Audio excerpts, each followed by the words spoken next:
Avant maintenant d'en venir au chapitre suivant, un petit mot du syndicat national des pilotes de ligne, pour deux raisons. Premièrement, ça permettra de comprendre pourquoi tout cela est allé aussi longtemps, parce qu'on verra que à l'époque, donc en 88-89, le syndicat des pilotes de ligne était parfaitement complaisant, même complice de tout cela, et les changements essentiels dans ce syndicat sont opérés à la fin de l'année 91, au début de cette année 1992.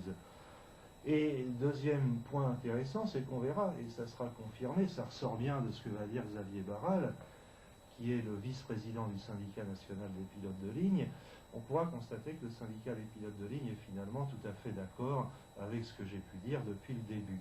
Alors, je vais passer quelques extraits d'une émission qui s'appelle Ciel Montmardi, Christophe de Chavannes, avec Xavier Barral, émission en direct.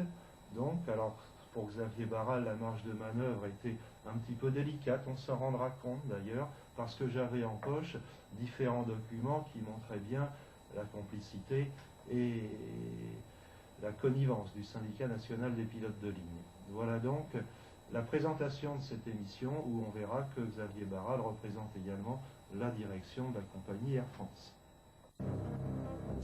Bien, la sécurité dans les avions, je crois que c'est un problème qui préoccupe beaucoup de gens en France, en Europe et puis un petit peu à travers le monde. Jean-Pierre, je vous présente à votre droite Norbert Jacquet, vous êtes pilote de ligne. Votre licence vous a été enlevée il n'y a pas très longtemps par la DGAC. La DGAC, c'est la Direction Générale de l'Aviation Civile, que nous avions conviée ce soir et qui n'est pas venue, comme la majeure partie des gens que nous avons conviés, parce que c'est vrai que c'est un sujet que les principaux protagonistes ont du mal à aborder, donc on a eu beaucoup de difficultés. Bref, les gens de la DGAC ne sont pas là, et puis Air France nous a envoyé le président du syndicat des pilotes de ligne, qui est à ma gauche. Vous vous appelez Xavier Barral, vous êtes donc le président du syndicat national des pilotes de ligne, et en même temps officiellement le représentant d'Air France ce soir. Oui, c'est-à-dire que j'ai mis ma tenue de gala, ou de travail, si vous voulez, mon bleu de travail. De scène. Mais je représente d'abord mon syndicat, le syndicat national des pilotes de ligne. Enfin, bon, moi j'ai parlé avec les gens d'Air France qui m'ont dit que vous étiez là quand même pour représenter Air France. Bon, je prendrai les deux casquettes. Voilà, s'il vous plaît, avec plaisir. Et puis en face de moi... Voilà maintenant ce qui se dira au cours de cette émission. Et je rappelle que Barral était coincé. J'avais en poche les documents qui montraient bien la connivence du syndicat des pilotes de ligne, et ça se sent d'ailleurs dans ses propos, et il est finalement obligé d'admettre que tout cela n'est pas très net et que j'ai parfaitement raison. Or, il y a tout un problème.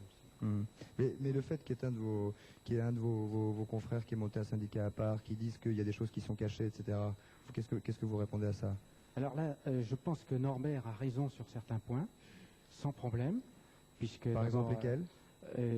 C'est sur l'accident d'Afsheim, sur l'Airbus 320. Norbert a fouillé beaucoup de choses, a trouvé pas mal de choses intéressantes. Norbert a dit notamment à un moment que les bandes qui avaient été retenues par l'administration avaient été truquées pour que dans la boîte noire on ne retrouve pas certains parallèles techniques. Et ça oui, alors là, oui, ça me fait un peu sourire. Non pas parce que Norbert a dit ça, pas du tout, mais là nous allons rentrer dans un débat technique sur les boîtes noires, sur qu'est-ce qu'on peut trouver dedans, qu'est-ce qu'il y a dedans, quels sont les différents éléments qu'on peut ressortir. Et effectivement, nous avons eu un problème lors de cet accident en France. Nous avons dénoncé ce problème, mais il y a toujours une instruction judiciaire en cours. Par exemple, immédiatement, c'est le commandant de bord Asselineau qui a été suspendu, alors que j'imagine que, étant donné que c'était un vol de démonstration à Mulhouse avec la 320, il avait dû quand même être bien choisi et trié. Ah bien, si vous voulez, ce commandant n'a pas volé l'avion. Quelqu'un l'a envoyé. Ouais. Il est bien parti en mission. Ouais. Un avion, effectivement, vous pouvez en prendre un sur le parking, mais si vous ne savez pas le faire démarrer, ni le piloter, vous n'irez pas loin. Donc il a bien été envoyé tout à fait officiellement. Et suspendre quelqu'un à la suite d'un accident est tout à fait normal. Ce qui n'est pas normal, c'est de pouvoir soit le juger, soit de sortir de certains éléments et de dire « Monsieur, on ne vous veut plus ». Ça, nous l'avons dénoncé, et Norbert le dénonce beaucoup plus bruyamment que nous, c'est sûr. On parlait de Voilà donc ce qu'il en est. Je crois utile d'ajouter qu'à l'époque, le président national du syndicat national des pilotes de ligne, Alain Duclos, était en situation de retrait de licence pour raison médicale, et le président de la section Air France avait lui aussi à faire face à des problèmes médicaux. Ultérieurement, on lui retirera définitivement sa licence de pilote pour raison médicale. Ceci explique peut-être cela, la complaisance du syndicat.